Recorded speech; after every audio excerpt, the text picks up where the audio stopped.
ખેડાના નડિયાદમાં ધર્મ પરિવર્તનના આક્ષેપ કરવામાં આવ્યા છે। હિન્દુ ધર્મ સેનાના કાર્યકરોએ પોલીસ સ્ટેશનમાં અરજી કરી છે। આશીર્વાદ સોસાયટીમાં ધર્મ પરિવર્તનની કામગીરી થવાના આક્ષેપ છે। કેટલાક લોકો ધર્મ પરિવર્તનની કામગીરી ચલાવતા હોવાનો આક્ષેપ કરવામાં આવ્યો છે। Restoration and revival Bible college નામની સંસ્થા આ પ્રવૃત્તિ કરતી હોવાનો આક્ષેપ કરવામાં આવ્યો છે। દાહોદ સહિત અન્ય જિલ્લાના પછાત લોકોને અહીંયા લાવવામાં આવે છે। ખ્રિસ્તી પ્રાર્થના અને બાઇબલનું જ્ઞાન આપતા હોવાનો આક્ષેપ કરવામાં આવ્યો છે। હિન્દુ ધર્મ સેનાએ કાર્યવાહી કરવા પોલીસને અરજી આપી છે।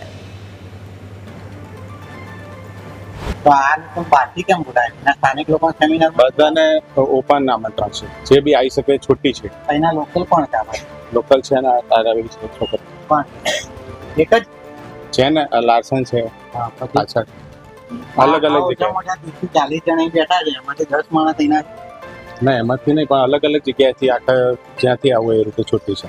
ધર્મ પરિવર્તન નથી કરવા, ના ખાલી પૂજા પાઠ છે। ના સેમિનાર છે।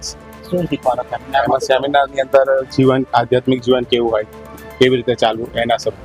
એટલે 5 દિવસ પહેલા આજ આયોજક કલેક્ટર ઓફિસની બાજુમાં નડિયાદ કલેક્ટર ઓફિસની બાજુમાં રાત્રે 9:30 150 થી 200 લોકોનું આ જ પ્રમાણનું ધર્મ પરિવર્તનનું ચાલતું હતું। અમે પહોંચ્યા પહેલા બધા ભાગી ગયા, એમાં તપાસમાં કંઈ મળ્યું નથી।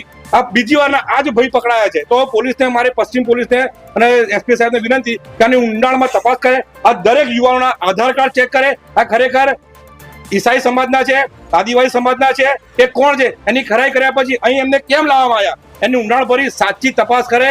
તમે હમણાં શું બોલાવો છો? ભાડા ચિઠ્ઠી નહીં, આ બધા બહારથી તમે બોલાયા છે। આદિવાસી સમાજના મારા બધા છોકરાઓ છે બધા, તમે એમને ધર્મ પરિવર્તન કરાવો છો એવું મને દેખાઈ રહ્યું છે। અમારે બાકી ઇન્ફોર્મેશન પણ છે, કંઈ નહીં, જે સાચું હશે એ સરકાર પોલીસ તંત્ર તપાસ કરશે, મારો કોઈ વિરોધ કરવો નથી। પણ તમે આ જે કરો છો એ ખોટું છે, ગેરવ્યાજબી છે। તમે તમારી પૂજા કરો, અમે ના નહીં પાડતા, બરોબર, પણ ધર્મ પરિવર્તન ના કરાવવું જોઈએ એ ખોટું છે। અમે ક્યારે કોઈ ધર્મ પરિવર્તન કરાવીએ છીએ?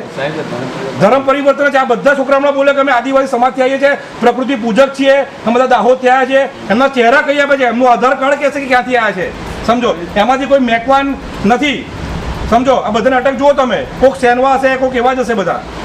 એટલે તમે યાર, હું તમારી હાથ જોડું કે તમે આ દેશમાં છે ને શાંતિથી રહો, અને રહેવા તો બધા આપણે ભેગા તો નહીં ભાઈઓની જેમ, દરેક ધર્મ બધા એક જ છે, બધું અલગ અલગ નહીં ભાઈ, હો। આપણે કોઈને જબરદસ્તી કશું કરવાની જરૂર નથી।